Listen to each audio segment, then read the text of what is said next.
जलपथ से तैरते हुए जैसे ही वो थोड़ा आगे बढ़े, उन्होंने देखा कि नदी के नीचे चारों ओर स्वर्ण मुद्राएं, स्वर्ण आभूषण बिखरे पड़े हैं और कहीं कहीं तो ढेर बन के पड़े हैं। जलपरी मणिमाला, देखो यहाँ नदी के नीचे कितने सारे स्वर्ण मुद्राएं और खजाना पड़े हैं। लगता है हम वो पिशाचिनी के उदक नगरी में आ गए हैं। मुझे भी ऐसा लग रहा है। अब चलो हम पानी के ऊपर जाते हैं।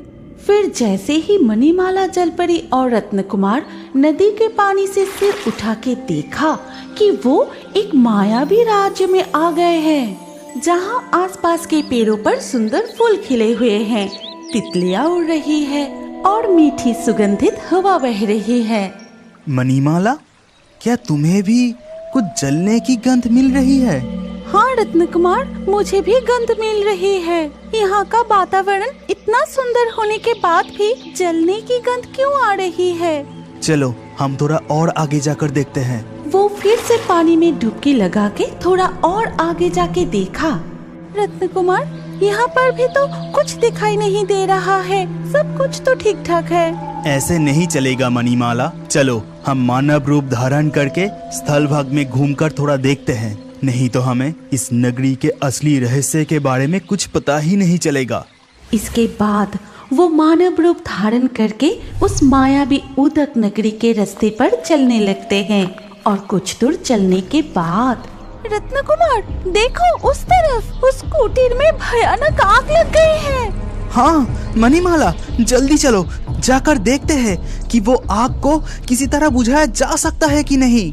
रत्नकुमार और मणिमाला कुटीर के सामने जाके देखा कि एक बूढ़े आदमी बहुत रो रहा है। ये कैसे हो गया? ये कुटीर क्या आपका है? कुटीर में आग कैसे लगी? कौन हो तुम लोग? इस नगरी में तो पहले कभी नहीं देखा। मेरे पहचान, इस उदक नगरी का राजपुरोहित हूँ। इस नगरी के प्रवेश द्वार पर जो खड़ी है, वही हमें इस नगरी को बचाने के लिए यहाँ भेजा है। अच्छा, अब मैं समझा। अगर ऐसा है तो तुम्हें सब कुछ बताने में मुझे कोई आपत्ति नहीं। आज से 7 साल पहले ये नगरी बहुत ही समृद्धशाली थी, लेकिन जिस दिन पद्म कुमारी यानी राजकुमारी का जन्म हुआ, पंडित जी, मैं और धैर्य नहीं रख पा रहा हूँ कि आपकी गणना पूरी हुई। महाराज, बस कुछ ही समय में आपका संतान इस दुनिया में आने वाला है, लेकिन मेरी गणना के अनुसार जन्म लेने के साथ साथ इस नगरी पर एक काले साया का नजर पड़ेगा। ये आप क्या बोल रहे हैं राजपुरोहित? इतने सालों बाद मैं आप पिता बनने वाला हूँ और आप? हाँ महाराज, जो मैं कह रहा हूँ वो सत्य है। मेरी गणना कभी गलत नहीं होती। तभी एक दासी नवजात कन्या को लेकर महाराज के सामने आती है। महाराज, महाराज देखिए, ये क्या अनर्थ हो गई। हमारी महारानी ये अनोखी संतान की जन्म दी है। ये देख, हम सभी हैरान हैं। दिखा जाता है दासी के हाथ में जो संतान है, उसका आधा हिस्सा मनुष्यों की तरह और आधा हिस्सा मछली की पूंछ जैसा। ये क्या हो गया? मेरा है ऐसा संतान, अब मैं क्या करूंगा पुरोहित? ये संतान आम संतान नहीं है। दासी, उसे मुझे दो। अब तुम यहाँ से जाओ। दासी उस संतान को राजपुरोहित की गोद में दे देती है। फिर वो वहाँ से चली जाती है। महाराज, कुछ अनर्थ होने वाला है, इसका भविष्यवाणी तो मैंने की थी, लेकिन महारानी के गर्भ से ऐसी संतान का जन्म होगा, ये मैंने भी नहीं सोचा था। महाराज, इसे त्याग करने में ही भलाई है। नहीं, कभी नहीं। मेरा संतान उदक नगरी की राजकुमारी है। मेरे महल के पीछे मैं अपनी कन्या पद्म कुमारी को छुपा के रखूंगा और ये बात पूरी तरह से गुप्त रहनी चाहिए। इस महल के बाहर किसी को भी पता नहीं चलना चाहिए और इसका जिम्मेदारी मैं आपको देता हूँ राजपुरोहित। इसके बाद धीरे धीरे कमल कुमारी राजा की कमल की तालाब में बड़ी होने लगती है और इस तरह सालों बीत जाता है। पिताजी, आप आ गए। मैं कब से आपका इंतजार कर रही थी। हाँ बेटी कोमल, मैं जानता हूँ कि तुम मेरा इंतजार करती हो, लेकिन छिपकर यहाँ आना पड़ता है, इसीलिए थोड़ी देर हो जाती है। पिताजी, आज राज्य का हालचाल क्या है और राजकन्या सब ठीक ठाक से चल रहा है ना? हाँ बेटी, तुम्हारे जन्म के बाद से ये राज्य और भी समृद्धशाली बन गया, फिर भी मेरा दुख खत्म नहीं होता।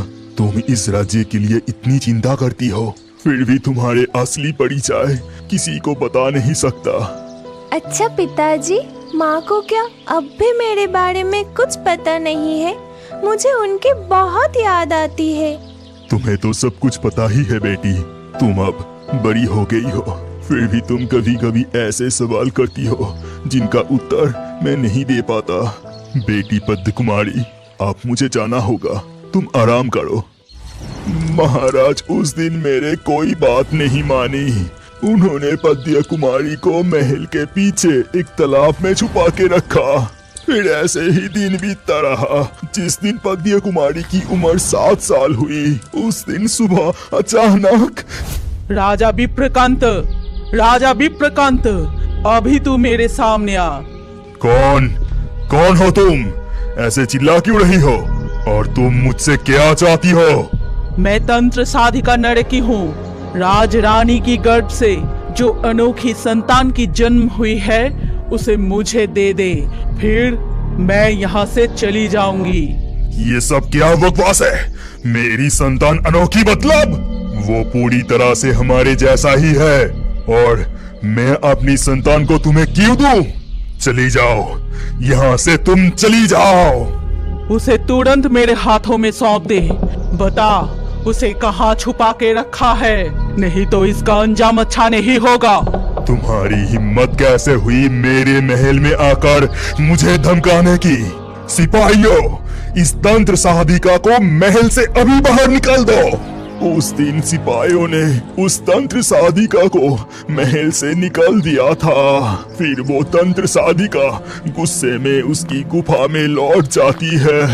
वो गुफा के अंदर आग जला के साधना करने लगी। फिर उस यज्ञ की अग्नि में आहुति देते ही आग से जन्म हुआ विशालाकार भयंकर अग्निकुंभ ड्रैगन का।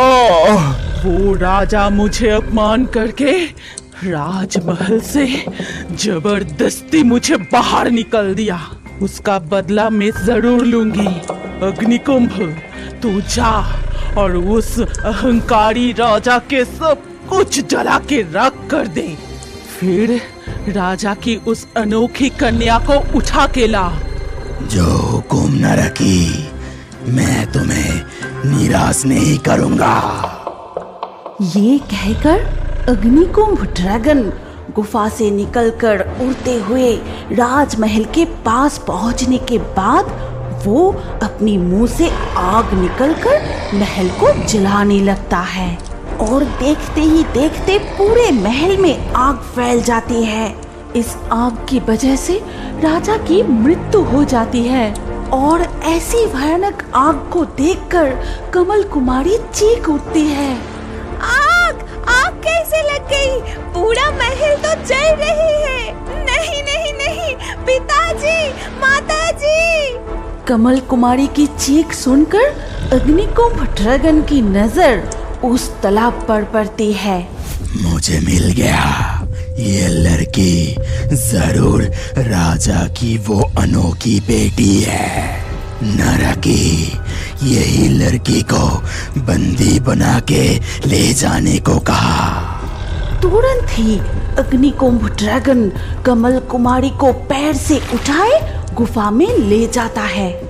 ये लो नरकी, राजा की वो अनोखी बेटी। राजा ने इसे कमल की तालाब में छुपा कर रखा था, लेकिन फिर भी वो मेरे नजरों से नहीं बचा पाए। वो मिल गया, उसे ढूंढ लिया। अब राजा क्या करेगा, कैसे बचाएगा अपनी बेटी को? आज से ये लड़की मेरी साधना का उपचारी बनेगी। राजा तो आप इसे नहीं बचा पाएगा। क्योंकि मैं राजा को मार डाला। तू तो बहुत अच्छा काम किया अग्निकुंभ। जाकर उसे गुफा के सामने उस जलाशय में छोड़ दे। तब से पंथ कुमारी उस तंत्र साधिका के कब्जे में है और अग्निकुंभ ड्रैगन इस उदक नगरी में आतंक मचा के रखा है। हर दिन वो किसी न किसी का घर जला रहा है। समझी, लेकिन रानी माँ, उनका क्या हुआ? क्या उन्हें कमल कुमारी के बारे में पता चला था? हाँ, रानी माँ को उसकी बेटी के बारे में पता चल गया था, इसीलिए ही तो वो आज। इसके बाद राजपुरोहित मणिमाला, जलपरी और रत्न कुमार को रानी माँ के रहस्य के बारे में बताने लगते हैं। कैसे रानी माँ का पिशाचिनी जैसी दशा हुई और क्यों वो आज भी उस गुफा के दरवाजे पर पहरा दे रही है, यही उन्हें बताने लगे। आज के लाकी ड्रॉ में चुने गए और सबसे बेहतरीन कमेंट्स भी अगले वीडियो में हो सकते हैं। इसीलिए अभी हमारे चैनल जलपरी कार्टून को सब्सक्राइब करें और स्क्रीन के ऊपर आए इस वीडियो को क्लिक करके अगला वीडियो जरूर देखिए। अपना नाम अगले वीडियो के कमेंट में जरूर लिखिए। सोच क्या रहे हो, जल्दी क्लिक करके वीडियो को देखिए।